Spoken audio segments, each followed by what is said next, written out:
इस वीडियो में हम पढ़ने जा रहे हैं क्लास 8 हिस्ट्री का chapter 3 ruling the country side. मतलब कि रूरल एरियाज़ में ब्रिटिश का शासन कैसा था। ये सब चीज़ें जो मॉड्यूल्स हैं इसमें हम पढ़ेंगे।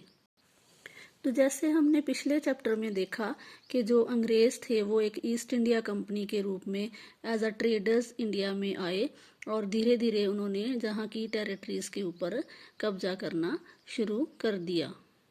British as nawabs. तो 12 अगस्त 1765 को ईस्ट इंडिया कंपनी जो थी उसको बंगाल का दीवानी राइट मिल गया। वो कंपनी का दीवान जो था वो बंगाल के बन गए। तो अब दीवान क्या है? दीवान मतलब पैसे से संबंधित, एक तरह से आप कह सकते हो कि फाइनेंस मिनिस्टर जो थे, और उनको ये पावर मिल गई मुग़ल बादशाह के द्वारा कि वो एडमिनिस्टर कर सकते हैं बंगाल के शासन को, और जहाँ की जो दीवानी व्यवस्था है, जो रेवेन्यू सिस्टम है, मतलब कर इकट्ठा कर सकते हैं वो बंगाल से। तो कंपनी जब रूल करने लगी तो उसने बहुत सोच समझ के अपनी पावर को यूज़ किया। कंपनी ने अपने फाइनेंस को बहुत अच्छे से हैंडल किया और चीफ एडमिनिस्टर वो बन गए थे, चीफ एडमिनिस्ट्रेटर बन गए थे टेरिटरी के, और उन्होंने पुराने तरीक़ों में सुधार करके मॉडर्न अप्रोच जो थी एडमिनिस्टर करने की टेरिटरी में वो उन्होंने शुरू की। मॉडर्न अप्रोच क्या थी कि जो वहाँ पे पहले से रूल कर रहे थे तो उन लोगों को भी वो नाराज़ नहीं करना चाहते थे, वो उनको साथ लेके चलना चाहते थे ताकि उनको आगे जाके किसी तरह की कोई परेशानी का सामना ना करना पड़े। Dilemma of a trading company. Company की उलझन क्या थी कि कंपनी तो एक व्यापारिक कंपनी के रूप में ही इंडिया में आई थी, तो वो अभी भी अपने आप को एक मर्सेंटाइल कंपनी के रूल में, जो कि प्रॉफिट कमाने वाली संस्था है, उसके रूप में ही अपने आप को देख रहे थे। तो अभी भी वो अनविलिंग थे अपनी रिस्पॉन्सिबिलिटी जो शासन करने की थी उसको एज्यूम करने के लिए, कि वो शासक नहीं बनना चाहते थे। उनका सिर्फ इतना ही था कि वो जो कॉटन और सिल्क जो कि बहुत मशहूर थी पूरे यूरोप में इंडिया की, तो उनको ख़रीद के सस्ते दामों पे यूरोप में महंगे दाम पे उसको बेच सकें और ज़्यादा से ज़्यादा प्रॉफिट कमा सकें। Using revenue for trade.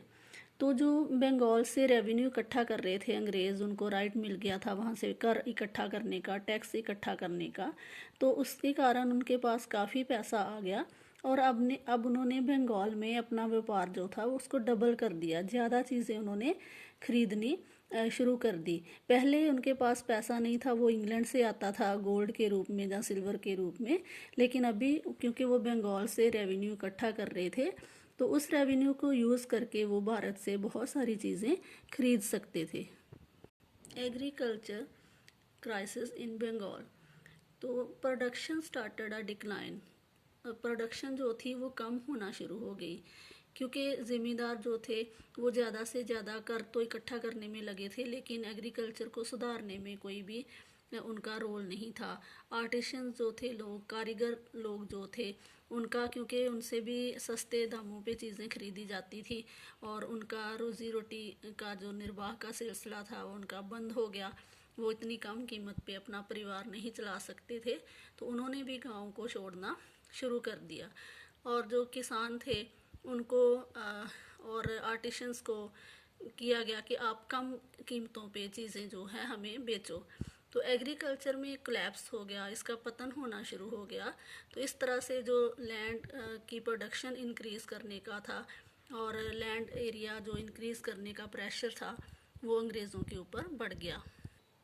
1770 में बंगाल में फैमिन आया, मतलब अकाल पड़ गया। सूखे की वजह से फूड प्रोडक्शन बिल्कुल कम हुई और लोग भूख से मरने लगे।